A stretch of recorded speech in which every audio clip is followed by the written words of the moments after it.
berdirinya Pondok Pesantren Miftahul Faizin tepatnya pada tahun 1992.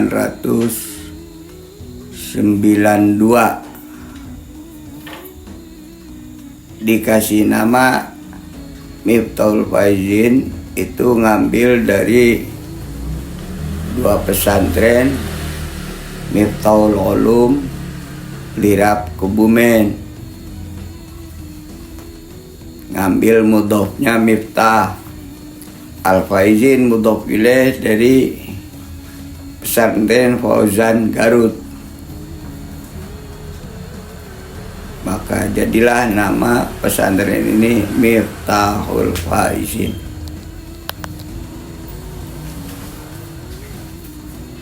Pertama ada santri 4 orang,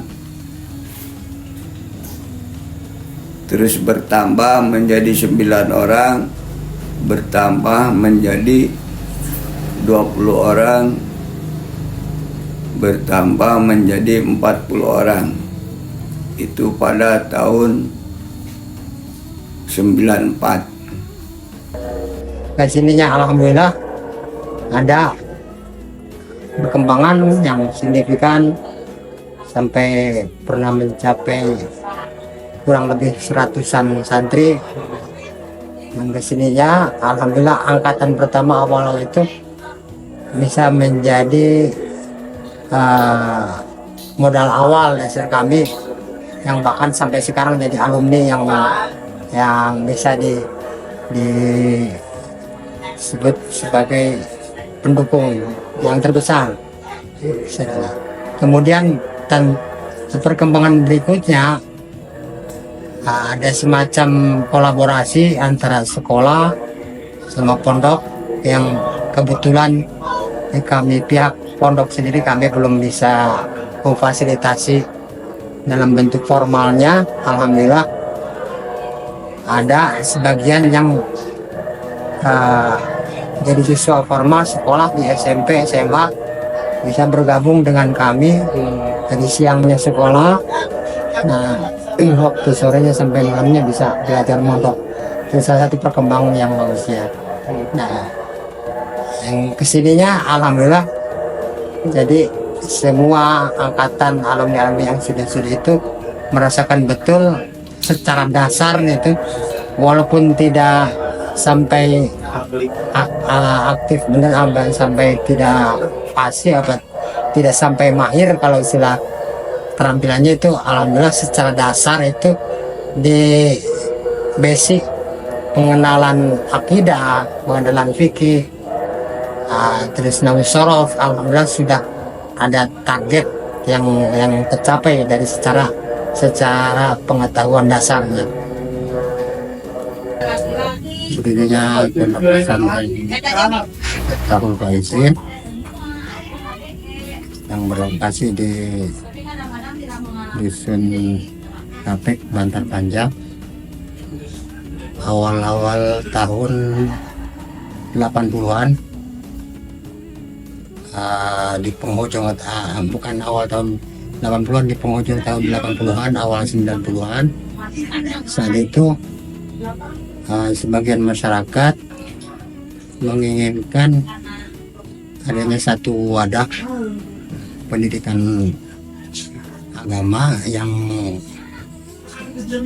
resmi, yang pada saat itu dimulai dari musola atau pelanggar. Berhubung masyarakat menginginkan ada wadah khusus untuk mendidik putra putri mereka, maka dibentuklah madrasah. Pada awalnya madrasah. Alhamdulillah 2 tahun pertama 92 sampai 94 dari santri 40 orang yang sampai lolos mengikuti Khatmil Alfiyah 10 orang. Itu pada tahun 94. Itu santri meningkat drastis menjadi 160 santri.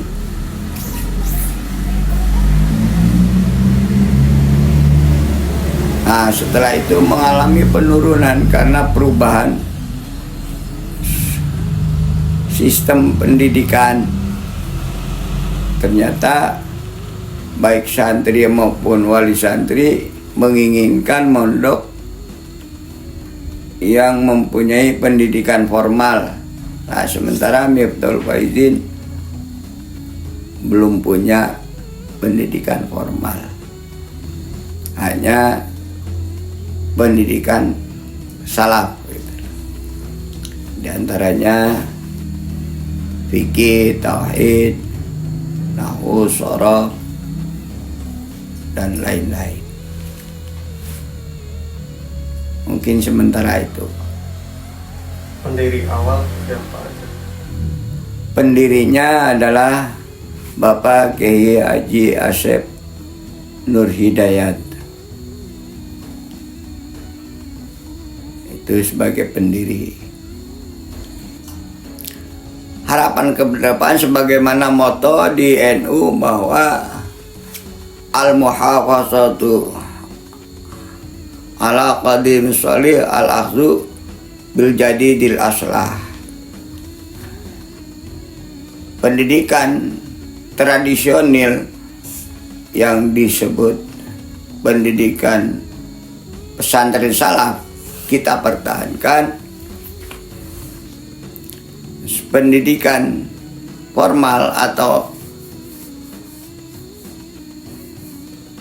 ala modern kita garap. Dasar yang kedua, yang prinsip yang sangat kami pegang teguh adalah dari orang tua kami, itu selalu berprinsip khairun nas anfa'uhum linnas. Jadi orang tua kami selalu melakukan itu, sebaik-baiknya manusia adalah yang bermanfaat untuk orang lain, untuk semuanya, untuk masyarakat, untuk kalau bisa untuk negara, untuk hal-hal yang bisa dikembangkan apapun itu, mulai dari tenaga, pikiran, apalagi keilmuan. Masuk ini yang berkaitan dengan pondok pesantren adalah untuk senantiasa anfa'uhum linnas. Apa-apa yang kita ketahui, apa-apa yang kita